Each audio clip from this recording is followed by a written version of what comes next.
The real-time strategy genre is in somewhat of a renaissance, even if some of the biggest games right now are remasters of classics. But if you grew up with Command & Conquer, StarCraft, Warcraft, Age of Empires, Dune 2, The Settlers, Supreme Commander, Stronghold and more, I'm sure that you'll find these to be of interest. So let's begin with Mythos Build and Survive, a city builder RTS drawing upon Slavic mythology in which you are gathering resources to build your settlement and defenses, exploring the world which is guarded by mythical monsters. I'm interested in the structure of the game, if there is a campaign, skirmish or what the deal is, with, interestingly, the option not to fight these monsters if you make offerings to them and looks neat. Just a quick trailer here for Siege of Irdor, another city builder RTS but with a defense element where you are building up defenses and your economy in the day and have to defend against sieges at night, and looks similar to Diplomacy is not an option.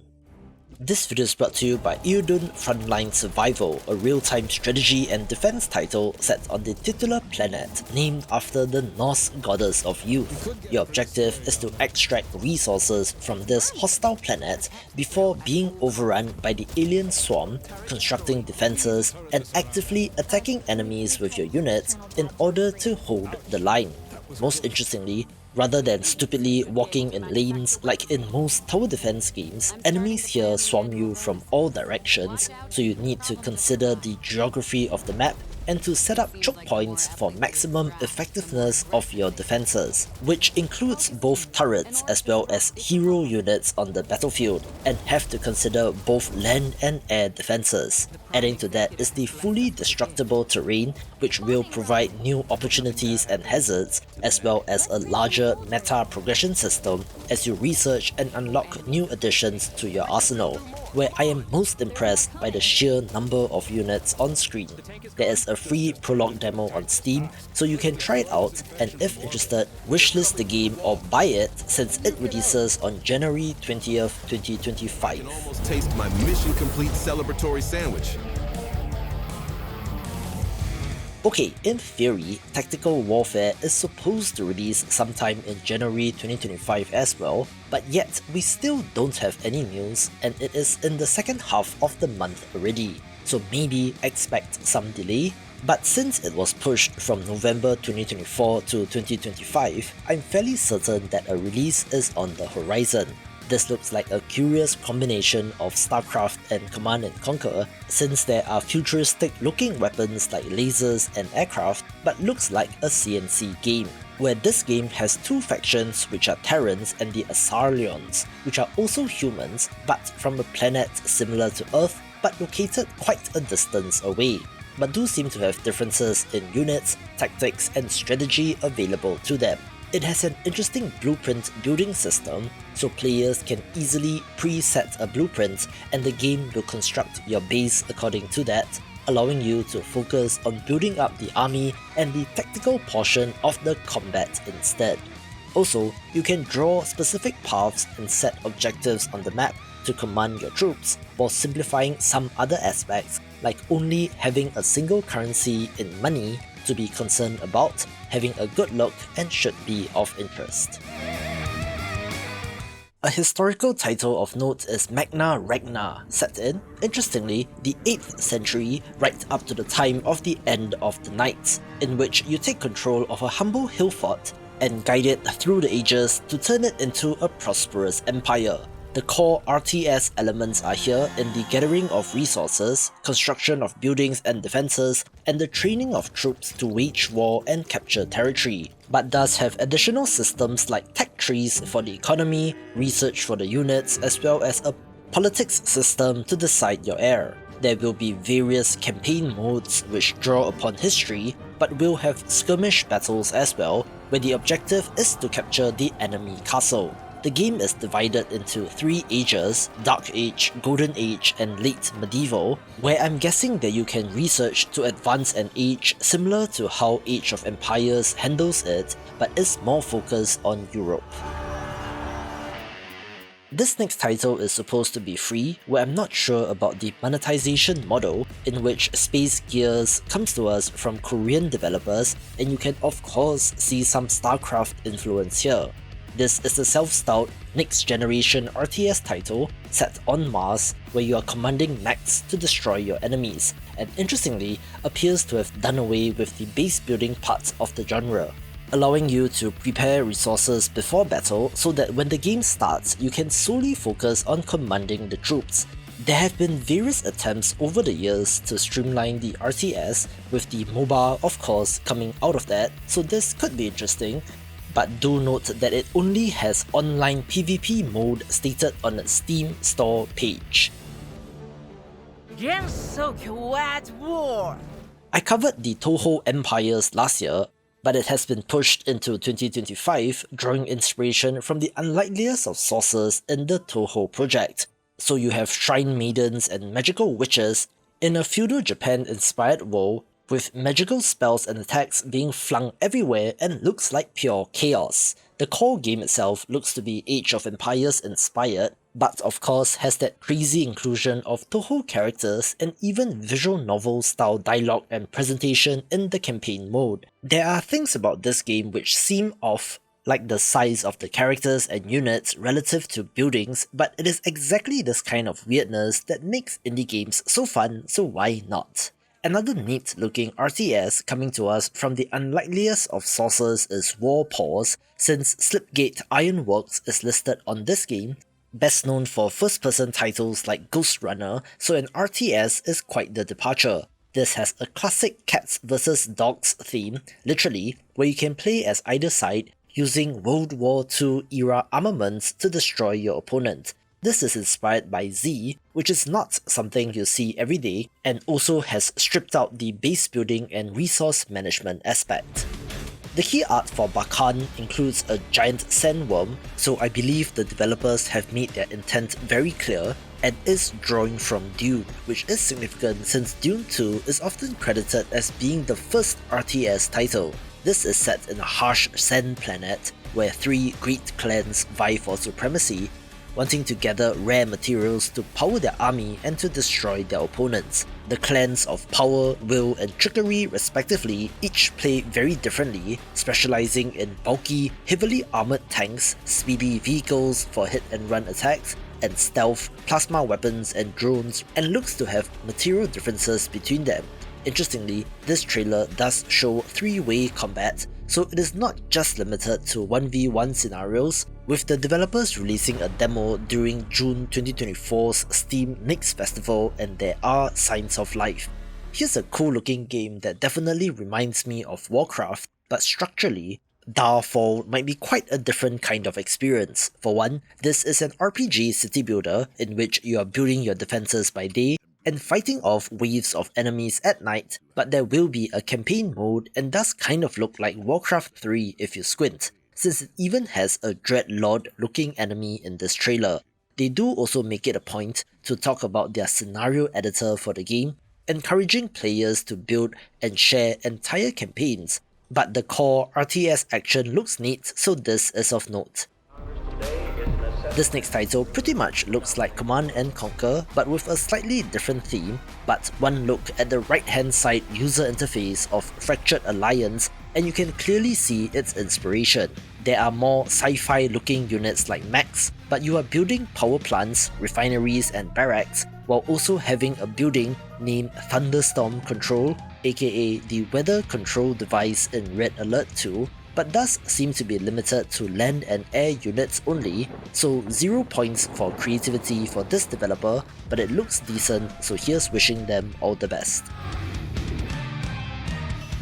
From military to fantasy, a title of note is Wartorn, which does have a roguelite structure in which you are leading a crew of fantasy creatures to battle your enemies. You play as two sisters who were driven away from their home, having to fight their way through to get to the safety of their ancestral fortress. This also takes out the basic building element, instead focusing on the squads of fantasy unit which seemed fun to control, with goblins, elves, demons, treefolk and more which you can mix and match. I'm not sure if there is direct control of your units or if it is an auto battler and you just control the hero unit, where micro will be required in the former. elemental effects are in play, since water can put out fire but also amplifies electricity and is something to consider in the heat of battle, with an heirloom system which forms the basis of meta progression, since you can bring these to get new abilities and advantages for your next run.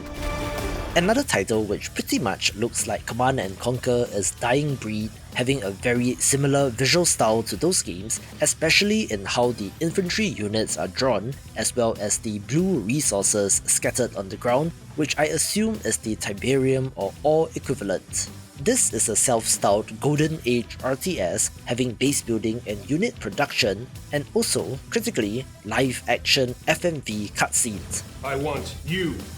However, you are battling zombies and weird monsters rather than another humanoid faction, so this might resemble the Giant Ants secret campaign in Red Alert. Combat will be on land, air and sea, and you have units and options to deal with enemies in all three areas, and is supposed to have a 90s electro-metal soundtrack, although I don't know if Frank Klepacki is involved, looking to be a very faithful tribute. This next title looks impressive as well, since Empire Eternal, if the title didn't already give it away, looks to be paying tribute to Empire Earth, an RTS title in which all of human history is in the game and is known for large-scale battles. You are leading a civilization through the ages, from the medieval times of wooden watchtowers and ships to modern tanks and planes, spanning 20 eras of civilization, where you have to master base building, resource management and tactical combat. You are constructing impenetrable cities,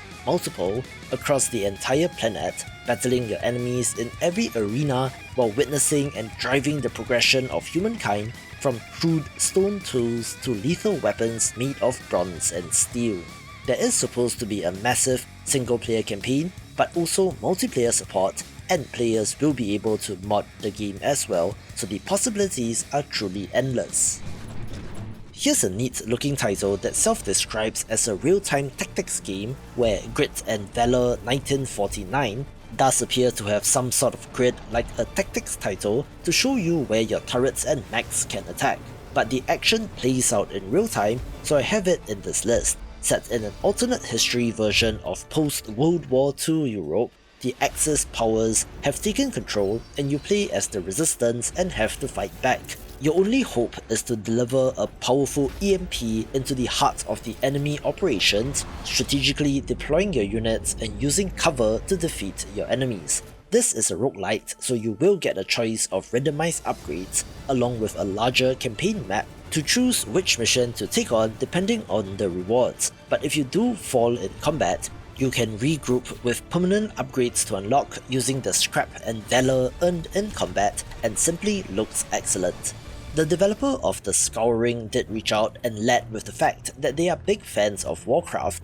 with this title being their dream of a Warcraft 4, simplifying things down back to orcs versus humans again in classic mode, but does also include the option for powerful heroes in Warcraft 3 mode, I suppose. This is about as classic as it can get, with mining for gold and chopping down trees for wood, having base building, micro and multiplayer support, looking pretty good, which makes it of note. This next title straight up says that it is inspired by The Settlers, where the first explorers is a city building RTS set in Roman times. There are three factions here in the Romans, Carthaginians and the Gauls, having to build a thriving economy to raise an army so that you can conquer the land. Every building is assembled piece by piece, with apparently every single inhabitant and good produced being graphically represented on screen, which seems impressive. You'll start by landing on an island with your ship and crew, and then have to build a settlement from scratch,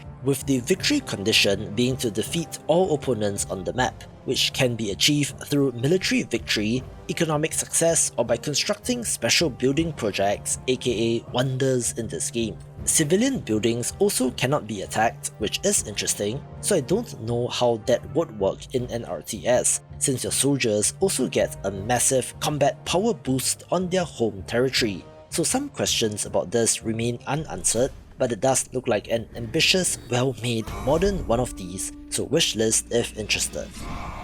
On paper, one of the most hyped RTS titles is Century Shattered Sun, a sci-fi entry set on the surface of a star encompassing Dyson's Spear. If you're not familiar with that, I was introduced to the concept via the Factory Builder Dyson's Spear program, which is a theoretical structure constructed around a star to capture all of its power. Think solar panels on steroids and you get the idea. Somehow, even in this paradise of infinite energy, people are at war in this game as they battle for supremacy and survival. You can command hundreds of units and titanic war machines in this game, which apparently can go up into the 10,000 units range and has a 40 km by 40 km battlefield, so it is on a massive scale. Of course, invoking games like Supreme Commander, down to the ability to zoom really far out and to see units presented as icons on the map. As such, it is designed for players who appreciate strategy on a grander scale rather than the more micro-focused of something like a Warcraft, having 3 factions here vying for supremacy, with the underlying technology being especially impressive if the game is able to run without lagging. Another streamlined RTS title is Global Conflagration, one with a military theme that immerses you in a world of high-stakes modern conflict. Set in a fictional Europe, the game features 3 playable factions, Carpathia, IDUN and Vanguard, each with its own unique roster of tanks, infantry, helicopters and planes. You will have access to a wide range of player and unit abilities, including the ability to call in airstrikes, carpet bombings and more, with the strategic positioning of your units being critical. There is a checkpoints system which rewards your presence on the battlefield, so I'm thinking Company of Heroes, and it has an additional bounty system that gives you an opportunity to swing momentum in your favour as well. There is a refund and scrap system, so you need to know what the ideal army composition is, along with directional armour and reverse movement, which feed into the positioning mentioned earlier. No base building in this game, but it will have 3 modes, including multiplayer PvP, skirmish versus AI and a single player campaign, and looks like a great one of these. We did get a new trailer for Immortal Gates of Pyre, which is branded as a 2025 teaser, so this game is by no means dead, being a StarCraft 2 looking RTS but with a fantasy theme. You will embody powerful immortals to lead your armies into battle, with there currently being 2 factions in the Angelic Empire and Deep Way that uses beasts and root witches, with the 3rd in the works, but they have not specified the total number of available factions in the final version. Apparently, these immortals will have their own unique warriors, and you might be able to mix and match immortals and factions, so there's plenty of possible combinations. On top of PvP, there will also be PvE missions and both casual and competitive game options, looking pretty awesome as well and will be for fans of the genre.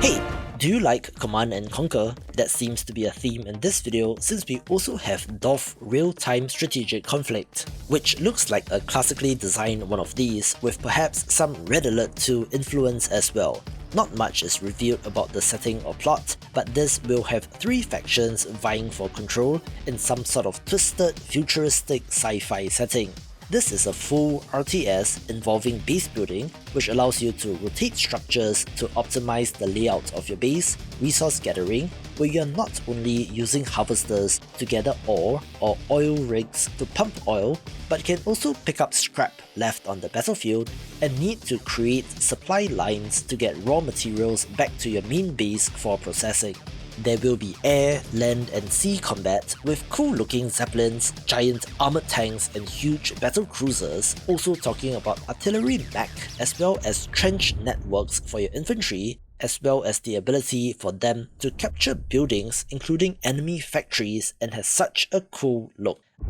We didn't think the Viking raids could get any worse. The Danes are coming!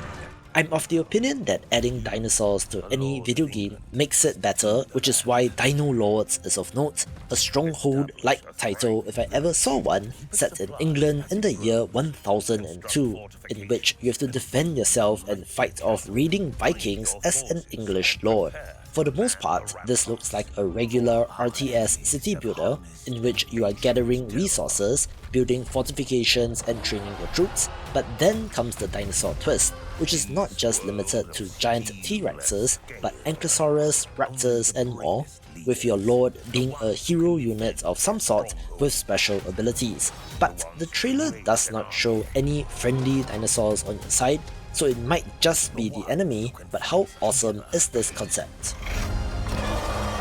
A title that is pretty much StarCraft 2 is Zero Space, another sci-fi RTS, but one which might be taking a page out of the book of Helldivers 2, since you share a living, breathing galaxy with thousands of other players, with victory contributing to the war effort for your faction. As such, there is a meta layer to the game about vying for control over the galaxy, where the Alliance battle lines shift by the hour and you need to coordinate with your allies to determine where to attack next. Critically, single player, co-op, PvE and PvP modes all count towards this galactic battle, so if you don't like the sweaty, competitive multiplayer mode, battling against the CPU, or playing co-op with a friend helps as well, so there's something for everyone and looks like an intriguing prospect. There are hero units which you can command, along with a wild, Mass Effect-inspired sci-fi world and setting filled with all sorts of aliens, creatures, vehicles and heavy weaponry,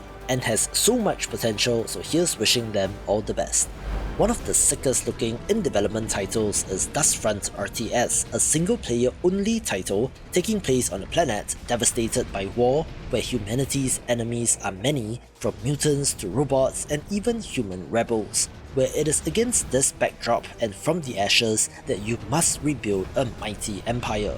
This game will have a non-linear campaign, a procedurally generated world and elements of grand strategy, which I take to mean some sort of world map with territory to control and battles raging on multiple fronts. You need to capture land to secure mining and production to feed the war machine, also being able to launch nukes on the world map to destroy entire cities to force the hand of your opponents, along with unlocking new units and garrisoning units to defend areas, with simultaneous planning but turn-based resolution of said actions. As for the RTS gameplay itself, this looks so good and will feature swarms of enemies and is easily one of my most anticipated titles.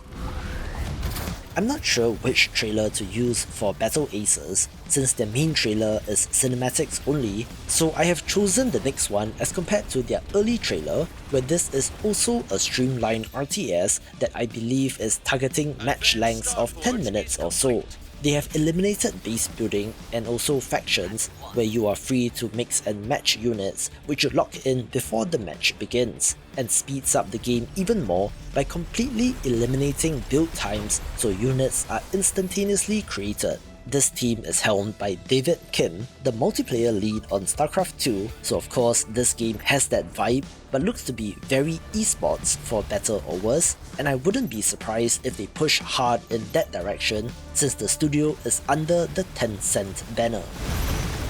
Hey, do you like Command & Conquer? Wait, did I say that already? Tempest Rising is pretty much a 1:1 to that game, set on Earth after a nuclear war, and will have 3 factions in the final version with 2 at launch, having the alternate history war scenario pitting the global defense forces against the Tempest dynasty, with the 3rd alien force known as the Veti in the mix as well, and of course Frank Klepacki is working on music for this game, so CNC is the exact vibe they are going for, with a release date in April and might be Game of the Year material. Watch this video for upcoming strategy roguelites. What is